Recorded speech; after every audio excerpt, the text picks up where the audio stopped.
ಈಗ ನಾವು auto associations ಜೊತೆ ಲಾಸ್ಟ್ ಒಂದು ವರ್ಷದಿಂದ ನಾವು ಮಾತುಕತೆಯನ್ನು ಸ್ಟಾರ್ಟ್ ಮಾಡಿದ್ದೀವಿ.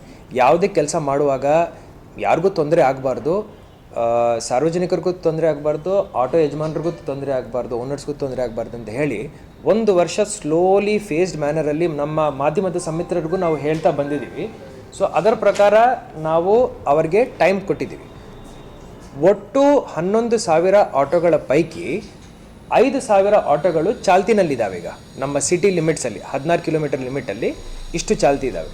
ಅವ್ರು ಫಸ್ಟ್ ಬೇಡಿಕೆ ಇಟ್ಟಿದ್ದಾರೆ, ನೀವು ಫರ್ದರ್ ಆಟೋ ರಿಜಿಸ್ಟ್ರೇಷನ್ಸ್ನು ಸ್ಟಾಪ್ ಮಾಡಿದ್ದೀರಂದರೆ ನಮಗೆ ಅನುಕೂಲ ಆಗುತ್ತೆ ಅಂತ ಹೇಳಿದರು. ನಾವು ಒಪ್ಪಿಗೆ ಕೊಟ್ಟಿದ್ದೀವಿ, ಆದೇಶನೂ ಪಾಸ್ ಮಾಡಿದ್ದೀವಿ. ಗೌರ್ಮೆಂಟ್ ಸ್ಕೀಮ್ಸ್ ಅಡಿಯಲ್ಲಿ ಬರೋ ಆಟೋಗಳನ್ನು ಬಿಟ್ಟರೆ ಬೇರೆ ಹೊಸ ಆಟೋಗಳಿಗೆ ನಾವು ರಿಜಿಸ್ಟ್ರೇಷನ್ನು ಸದ್ಯಕ್ಕೆ ಸ್ಟಾಪ್ ಮಾಡಿಬಿಟ್ಟಿದ್ದೀವಿ. ಸೊ ಜಾಸ್ತಿ ಆಟೋಗಳಿರಲ್ಲ, ಇರೋ ಆಟೋಗಳು ನಮಗೆ ಸಫಿಷಿಯೆಂಟ್ ಇದ್ದಾವೆ. ಈ ಆಟೋಗಳಿಗೆ ನಾವು 6 ತಿಂಗಳಿಂದ ಎಂಪ್ಯಾನಲ್ಡ್ ಏಜೆನ್ಸಿಗಳ ಮುಖಾಂತರ ಮೀಟರ್ ಅಳವಡಿಸ್ಕೊಳ್ಳಿ ಅಂತ ಹೇಳಿದ್ದೀವಿ. Majority of the autos already ಮೀಟರ್ನು ಅಳವಡಿಸ್ಕೊಂಡಿದ್ದಾರೆ. ಈಗ ಲಾಸ್ಟ್ ಹಂತ ಏನಿದೆ ಅಂದರೆ ಕ್ಯಾಲಿಬ್ರೇಷನ್ ಆಗಬೇಕು. ಕ್ಯಾಲಿಬ್ರೇಷನಲ್ಲಿ ಎಂಪ್ಯಾನಲ್ಡ್ ಏಜೆನ್ಸೀಸ್ ಇದ್ದಾವೆ, ಅವರು ನಾವು ಹೇಳಿರೋ ರೇಟಿಗೆ ಕ್ಯಾಲಿಬ್ರೇಟ್ ಮಾಡ್ತಾರೆ ಮೀಟರ್ನು. ಕ್ಯಾಲಿಬ್ರೇಟ್ ಮಾಡಿದ ನಂತರ weights and measures department inspector ಏನಿರ್ತಾನೆ ಅವರು ಹೋಗಿ ಅದನ್ನು ಸರ್ಟಿಫೈ ಮಾಡ್ತಾರೆ. ಸೊ ಈ ಲಾಸ್ಟ್ ಕೆಲಸ ಏನಿದೆ ನಾವು 2 ಮಂತ್ಸ್ ಟೈಮ್ ಕೊಟ್ಟಿದ್ದೀವಿ.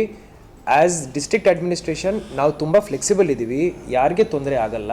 ಅವ್ರ ಬೇಡಿಕೆಗಳು ಏನೇನಿದ್ದಾವೆ ಅದನ್ನು ನಾವು ಕೇಳ್ಕೊಳ್ತೀವಿ, ಬಗೆಹರಿಸಲಿಕ್ಕೆ ಪ್ರಯತ್ನ ಮಾಡ್ತೀವಿ.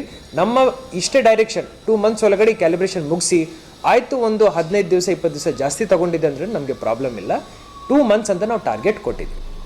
ಯಾರ್ಯಾರ್ದು ಮೀಟರ್ ಕ್ಯಾಲಿಬ್ರೇಟ್ ಆಗುತ್ತೆ ಅದೇ ಸಮಯದಿಂದ ಆ ಆಟೋ ಫೇರ್ ಏನಿದೆ ಅವರು ಅದಕ್ಕೆ ಲಾಗೂ ಆಗುತ್ತೆ. ಕ್ಯಾಲಿಬ್ರೇಟ್ ಆಗಿದೆ ಅಂತ ಹೇಳಿ ಒಂದು ಸ್ಟಿಕ್ಕರ್ನು ಆ ಆಟೋ ಮೇಲೆ ನಾವು ಅಂಟಿಸ್ತೀವಿ. ಈ ಸರಿ ಕಡ್ಡಾಯವಾಗಿ ಆಗುತ್ತಾ ಸರ್? ಪ್ರತಿ ಸರಿ ಕಡ್ಡಾಯವಾಗಿ ಆಗುತ್ತೆ. ಪ್ರತಿ ಸರಿ ಆದೇಶ ಮಾಡ್ತಾರೆ, ಆಮೇಲೆ ಆಟೋದವ್ರು ಏನಂತ ಇದು ಕಾಮನ್ ಆಗಿಬಿಟ್ಟಿದೆ, ಮತ್ತೆ ಯಾರು ಮಾಡೋದು ಇಲ್ಲ.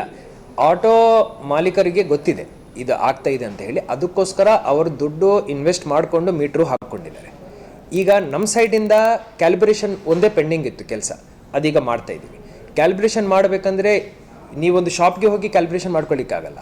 ಎಂಪ್ಯಾನಲ್ಡ್ ಏಜೆನ್ಸೀಸ್ ಮುಖಾಂತರ ವೇಟ್ಸ್ ಆ್ಯಂಡ್ ಮೆಜರ್ಸ್ ಡಿಪಾರ್ಟ್ಮೆಂಟ್ ಯಾರನ್ನ ಎಂಪ್ಯಾನಲ್ ಮಾಡ್ತಾರೆ ಅವ್ರ ಮುಖಾಂತರನೇ ಆಗಬೇಕು. ಆ ಥರ 7 ಏಜೆನ್ಸೀಸ್ನು ಈಗ ವೇಟ್ಸ್ ಆ್ಯಂಡ್ ಮೆಜರ್ಸ್ ಅವರು ಎಂಪ್ಯಾನಲ್ ಮಾಡಿ ನಮಗೆ ಕೊಟ್ಟಿದ್ದಾರೆ. ಇವತ್ತು ನಮಗೆ ಆ ವರದಿಯನ್ನು ಸಬ್ಮಿಟ್ ಮಾಡಿದ್ದಾರೆ. ಅದರ ಪ್ರಕಾರ ಅವ್ರನ್ನೇ ಕೇಳಿದ್ವಿ, ಎಷ್ಟು ಟೈಮ್ ತಗೊಳ್ಳುತ್ತೆ 5,000 ಆಟೋಗಳನ್ನು ಕ್ಯಾಲಿಬ್ರೇಟ್ ಮಾಡಲಿಕ್ಕೆ. ಅವ್ರು 2 ತಿಂಗಳು ಕೇಳಿದ್ದಾರೆ. 2 ತಿಂಗಳಲ್ಲಿ ಅವ್ರು ಮಾಡಲಿ, ಆಯ್ತು ಇನ್ನೊಂದು 15 ದಿವಸ ಎಕ್ಸ್ಟ್ರಾ ಟೈಮ್ ಬೇಕಂದ್ರೆ ನಾವು ಕೊಡ್ತೀವಿ.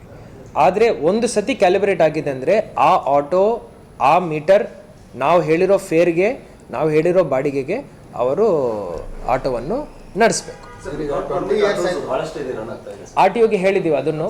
ವಿತೌಟ್ ಪರ್ಮಿಷನ್ ಇರೋ ಆಟೋಸ್ನು ಆಟೋ ಅಸೋಸಿಯೇಷನ್ ಅವರು ನಮಗೆ ಹೇಳಬೇಕು, ನಮ್ಮವರು ನಿಗಾ ಇಡ್ತಾರೆ, ಅದನ್ನು ನಾವು ಚಾಲನೆಗೆ ಬಿಡಲ್ಲ.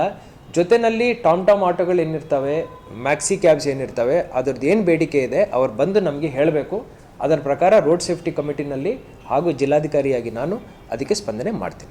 2006ದಿಂದ ಶಾಲೆ ರಜನೀಶ್ ಅವರು ಡಿ ಸಿ ಇದ್ದಾಗಿಂದಲೂ ಇವತ್ತಿನವರೆಗೂ ಭಾಳಷ್ಟು ಜನ ಬಂದರು ಸರ್, ಭಾಳಷ್ಟು ಮೀಟಿಂಗ್ಗಳು ಮಾಡಿದ್ರು. ಅವರು ಮಾಡ್ತೀವಿ ಅಂತ ಹೇಳ್ತಾರೆ, 1 ತಿಂಗಳು 2 ತಿಂಗಳು ಮೀಟರ್ ಮಾಡ್ತಾರೆ, ಆಮೇಲೆ ಮತ್ತೆ ಆಫ್ ಮಾಡಿಬಿಡ್ತಾರೆ.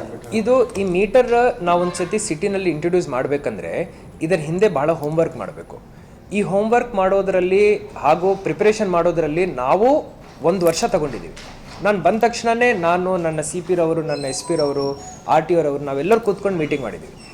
ಈಗ ಯಾವ ಹಂತಕ್ಕೆ ನಾವು ಬಂದಿದ್ದೀವಿ ಅಂದರೆ ಇದನ್ನು ಈಗ ನಾವು ಚಾಲನೆಗೆ ತಗೊಂಡು ಬರ್ಬೋದು, ಅದನ್ನು ತಗೊಂಡು ಬರ್ತೀವಿ. ನೆಕ್ಸ್ಟ್ 2 ಮಂತ್ಸ್ ಒಳಗಡೆ the citizens of Belagavi will find that all the autos will be metered and they will use the meters. Second thing ಏನಂದರೆ ಆಟೋ ಮಾಲೀಕರಿಂದ ಏನೂ ತಕರಾರಿಲ್ಲ, ನಾವು ಮಾಡ್ತೀವಿ ಅಂತಲೇ ಹೇಳ್ತಾ ಇದ್ದಾರೆ.